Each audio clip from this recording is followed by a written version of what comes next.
gentil avec eux. C'est fait. Pourtant rien. Mets-toi à leur place. Je le fais aussi. Ils continuent de me mépriser. Écoute-les quand ils parlent. Je le fais tous les jours. Toujours rien.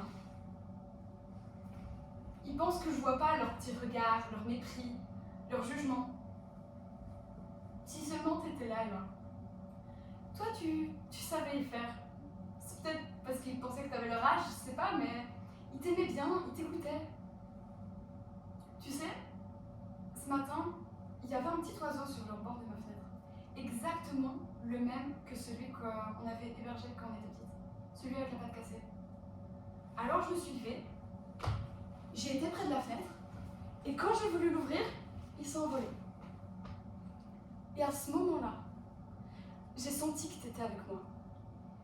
J'ai entendu ton rire et ta petite voix me dire de laisser ce petit oiseau tranquille. Mais quand je me suis retournée, il n'y avait personne. T'étais pas là. T'étais pas là pour me dire que t'étais là. T'étais pas là pour me dire, m'encourager à parler à ses élèves. Pas là pour me faire rire le soir venu. Texte.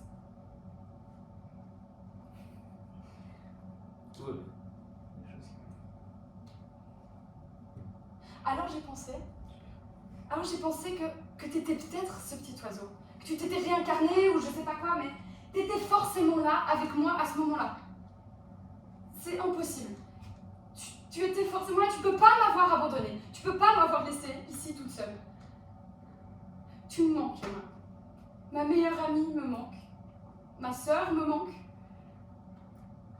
Tu me manques. Tu étais peut-être prête à partir. Mais moi, j'étais pas prête à ce que tu me quittes.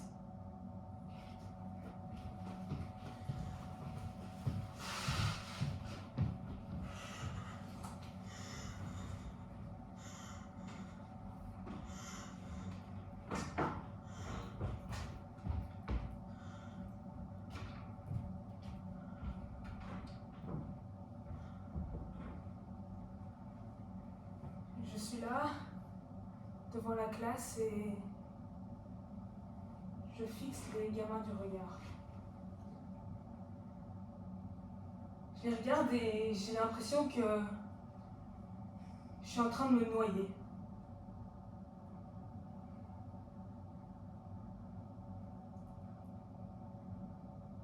Ils sont là, je les regarde, la couleur de leur pull.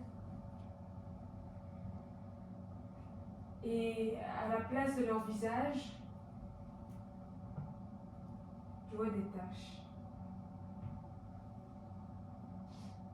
Derrière moi, il y a la date du jour écrite au tableau. Je fais bon semblant de ne pas savoir ce que ça veut dire. Il fait chaud et ça pue dans la classe. Les travaux d'élèves accrochés au mur vieillissent. Les coins se décollent. L'horloge est cassée. Les élèves crient. J'essaye de me rappeler pourquoi j'ai eu envie de faire ce travail à la base. Comment est-ce qu'on peut faire naître des vocations avec un emploi du temps pareil? Je crois que je suis malheureuse, Emma. Je veux dire, quand je suis là, j'entre dans la salle des profs, je fais comme tout le monde, je souris. Mais ils sont tous tellement blasés, ils ont tous tellement la rage. Ça fait 30 ans qu'ils font ce boulot et ils le détestent sur toute la ligne. Franchement, tu devrais voir comment ils parlent d'eux. Et donc, je suis là, devant ma classe, et je me rappelle de l'autre jour, du rayon de soleil qui passait à travers ma fenêtre dans le train. Il y avait un groupe de 10 ou 15 garçons à côté de moi. Ils devaient être en sortie scolaire. Ils étaient accompagnés de leurs profs. Ils s'entraidaient pour résoudre des équations de l'algèbre ou je ne sais quoi. Et je me suis dit, c'est pas juste.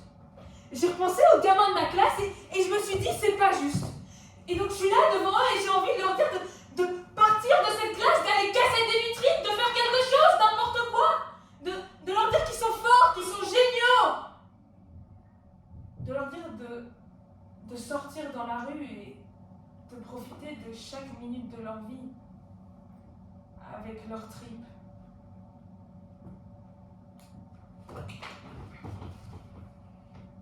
Une petite minute. Emma a disparu en plein été. En été, les gens ont chaud, il fait beau. Alors qu'en hiver, les gens ont froid. Ils peuvent attraper un rhume. Rhume.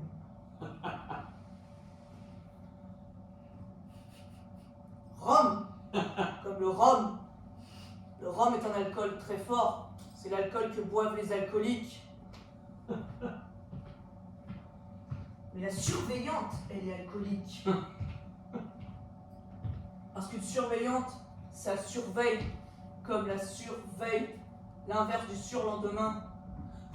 C'est en gros un jour avant le jour d'avant-hier. Donc Emma aurait disparu demain. Nous sommes donc dans une sorte de faille spatio-temporelle telle que théorisée par Einstein. Enfin, je crois. Nous verrons bien à quoi cela nous mène.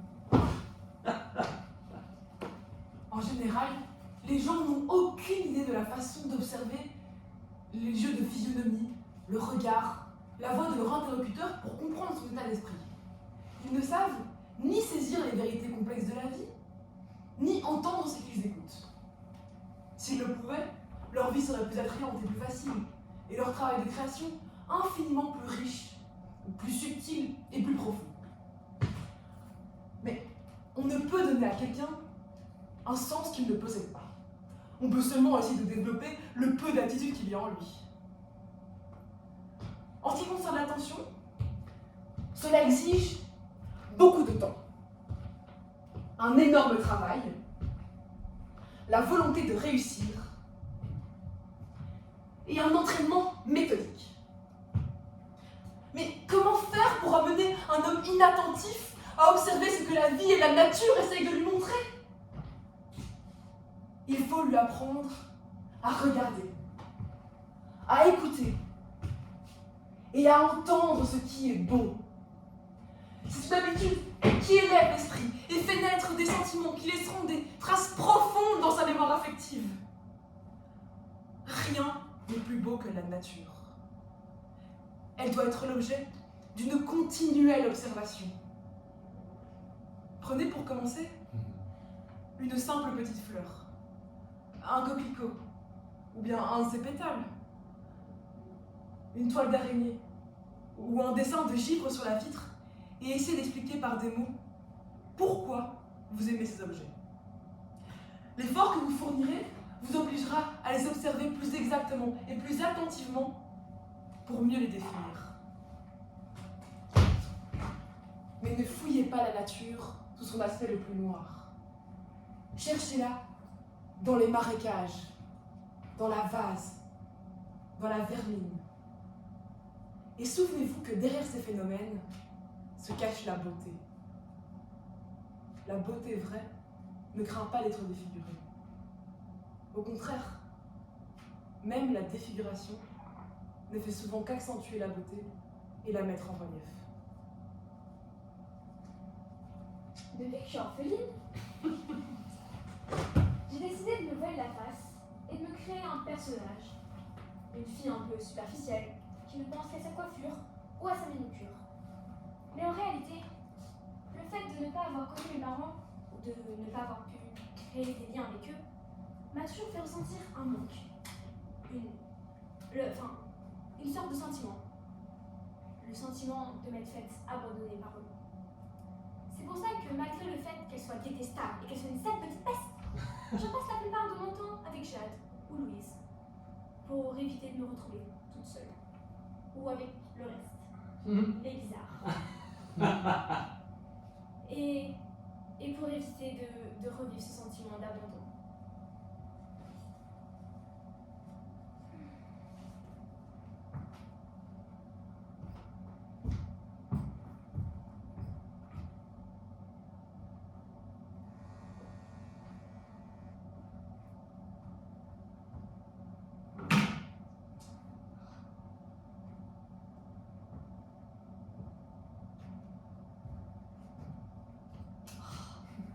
Désolée.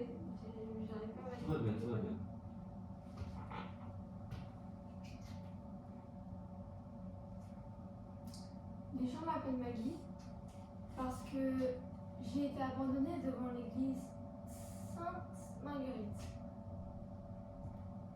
Je n'avais ni carte d'identité, ni quoi que ce soit qui puisse prouver mon vrai nom ou ma date de naissance. Après la mort d'une des sœurs dans l'église, sœur Rosaline, je pense, eh bien j'ai décidé que je voulais parler à mes parents avant qu'ils meurent. C'est normal. Mais j'ai un peu plus tard appris que mon père avait assassiné ma mère. Sous l'emprise de la mort. Ça ne m'a fait pas grand chose, vu que eh bien, je ne les avais jamais connus. Donc je m'en fichais un petit peu. Mais ça m'a fait réfléchir à la condition humaine. J'ai envie d'être sociologue quand je serai plus grande. Un peu plus tard, je l'ai envoyé dans un pensionnat. Non, un orphelinat. Je sais plus comment ça s'appelle, un orphelinat, je pense. Mais le nom de l'orphelinat, c'était Gallagher, je pense. Là-bas, je me suis fait une amie qui s'appelait Lorraine. Eh bien, on est resté amis pendant très très longtemps, mais vers mes 12 ans, elle a commencé à m'ignorer, à se ficher de moi et à mal me parler. Ça s'est tellement amplifié qu'un jour, juste pour blaguer, elle a voulu me jeter dehors sous la pluie. Elle m'a attrapé par le bras, mais j'aime pas du tout qu'on me touche. Donc je l'ai frappé à la tête. C'est normal, tout le monde fait ça. Elle est allée à l'hôpital et j'ai été envoyée dans un autre orphelinat.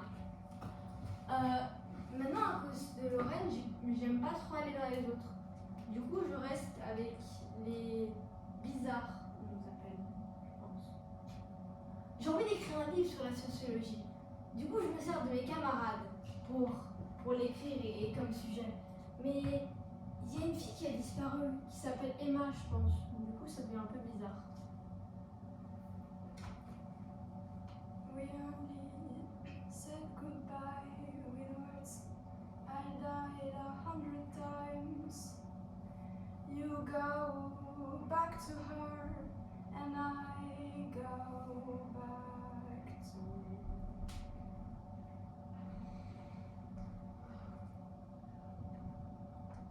Tout à l'heure, la prof m'a dit que mon sonnet était un peu trop chargé et qu'il manquait de légèreté et de poésie.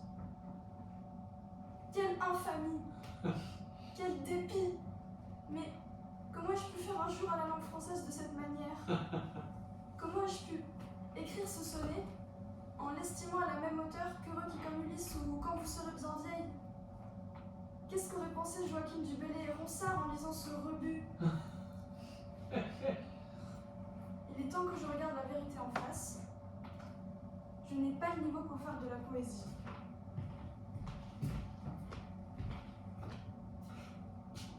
Comme disait Alceste à Oronte dans Le Misanthrope à propos de son sonnet. Franchement, il est bon à mettre au cabinet. Vous vous êtes réglé sur de méchants modèles, et vos expressions ne sont point naturelles. Qu'est-ce que nous berce un temps notre ennui, et que rien ne marche après lui, que ne vous pas mettre en dépense pour ne me donner que l'espoir, et que Phyllis on désespère alors qu'on espère toujours. Ce style figuré dont on fait vanité sort du bon caractère et de la vérité. Ce n'est que jeu de mots qu'affectation pure, et ce n'est point ainsi que parle la nature. Le méchant goût du siècle en cela me fait peur. Nos pères tout grossiers l'avaient beaucoup meilleur, et je prise bien moins tout ce que l'on admire qu'une vieille chanson que je m'en vais vous dire. Si le roi m'avait donné Paris sa grande ville, et qu'il me fallut quitter l'amour de mamie, je dirais au roi Henri, reprenez votre Paris. J'aime mieux mamie, Huguet, j'aime mieux mamie.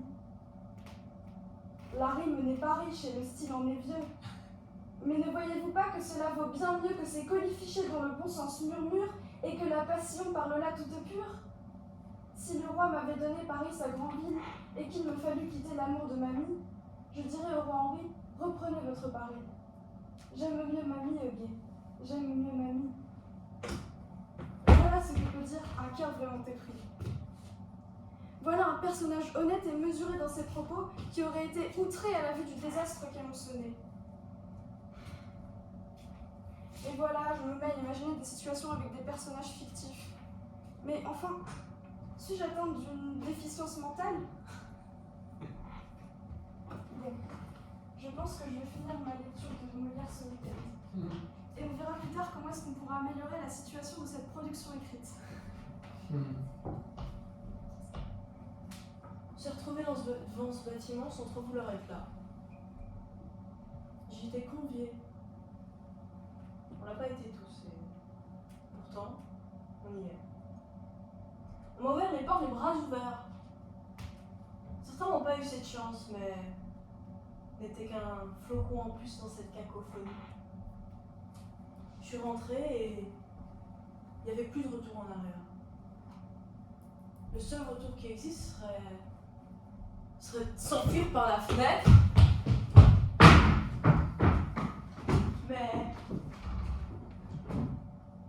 Mais après, il y a les barrières dehors.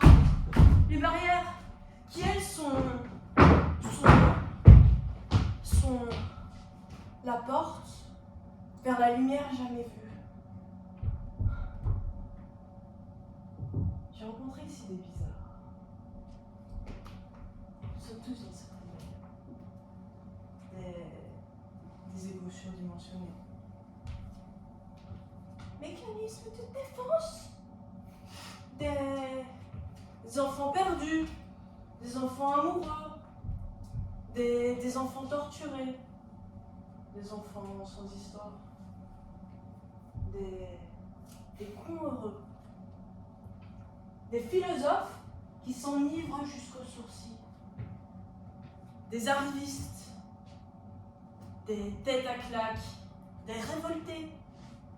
Des silencieux, avec les yeux ouverts. Remington. Avec tes règles qui sont là que pour paraître, avec tes idiots, tes imbéciles, tes portes grinçantes, avec tes mensonges, avec tes sourires, tes pluies, avec tes barrières qui sont libres elles sont libres de notre existence sans importance, mais qui pourtant, elle, est plus que réelle. Merci. Merci de m'avoir formé,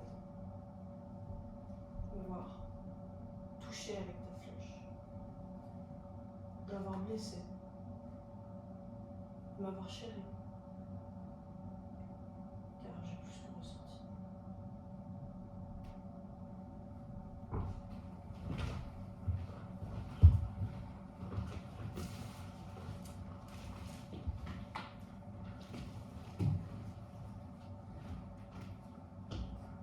Bonjour, je m'appelle Lily. Lily, c'est mon vrai nom, ouais. Ouais, vraiment.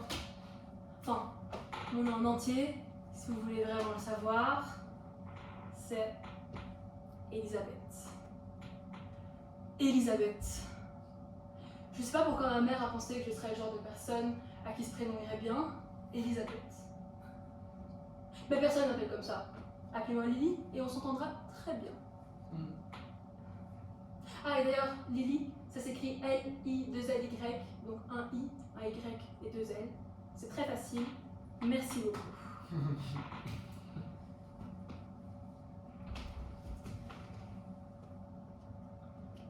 Et ça, c'est mon père. Dis-lui bonjour.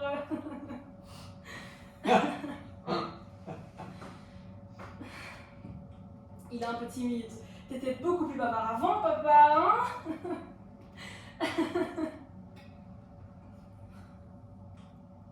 Ouh, et t'as perdu un peu de poids aussi.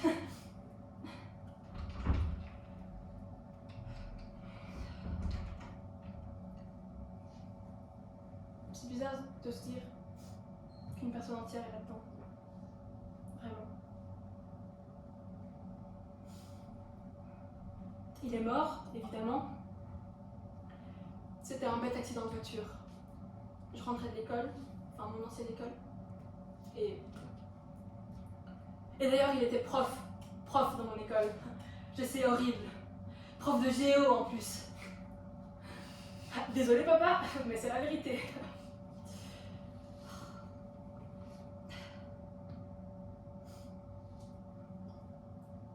Ils m'ont pas laissé voir son corps avant qu'il se fasse incinérer. Et je pense qu'il aurait détesté se retrouver coincé dans une urne pour l'éternité.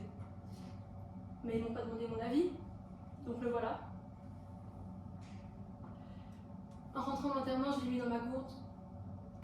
J'ai pensé que ce serait plus facile pour ce genre de choses, pour pouvoir le transporter. Et puis surtout, je peux juste dire que c'est ma gourde, quand j'ai pas envie de parler de lui. En parlant de l'enterrement, c'était atroce. La seule chose à laquelle j'arrêtais pas de penser, c'est qu'il y aurait sûrement des petits bouts des personnes incinérées avant lui qui allaient se retrouver dans son urne. Je me demandais qui pouvait bien être et s'ils auraient aimé l'idée de se retrouver coincés dans ma gourde pour l'éternité. Et puis maman a fait un discours, mais c'était ridicule. Elle arrêtait pas de pleurer et je pense que personne n'a compris une phrase de ce qu'elle disait. Mais finalement, c'était pas plus mal parce que le discours qu'elle avait choisi était absurde. Et il aurait détesté. Elle est archéologue et elle passe pas la majorité du temps avec nous parce qu'elle vit à l'étranger. Alors je me trouve toute seule. Mais, excusez-moi, je m'éloigne du sujet, vous me demandez de me présenter.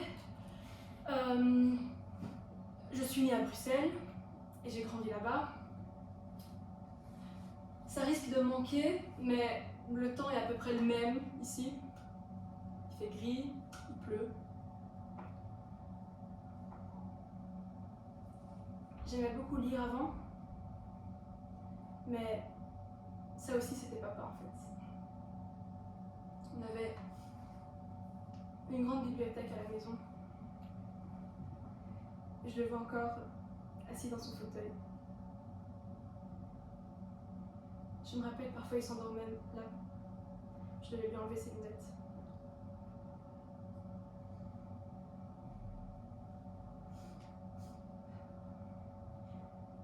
C'est bizarre parce que depuis que papa est...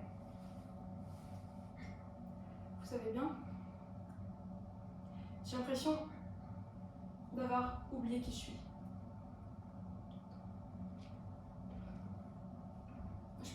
J'arrive plus à parler aux gens. J'ai perdu tous mes amis. Je faisais de la danse avant, mais ça aussi j'ai arrêté. Et puis, j'y vis plus.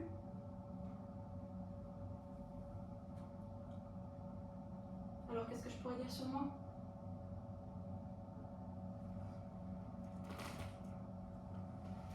Tout le monde pense que je suis parfait. Vu que je suis riche et intelligent, je vis aisément. Mais la vérité est bien différente.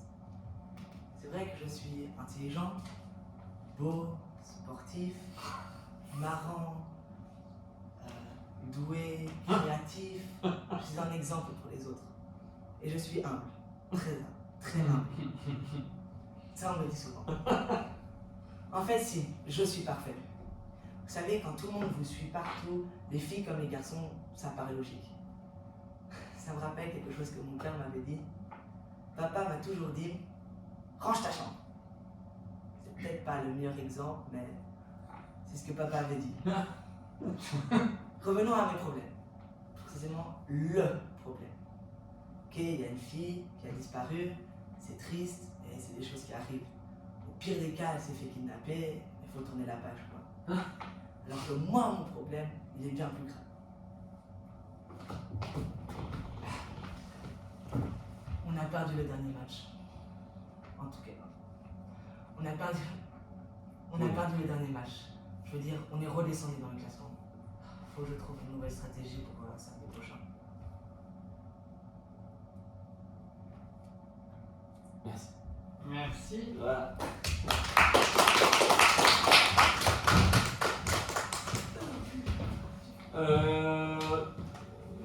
Tu leur dis un petit mot, j'imagine? Ouais. Après on débrief. Comme tu veux. Pendant, je sais pas, on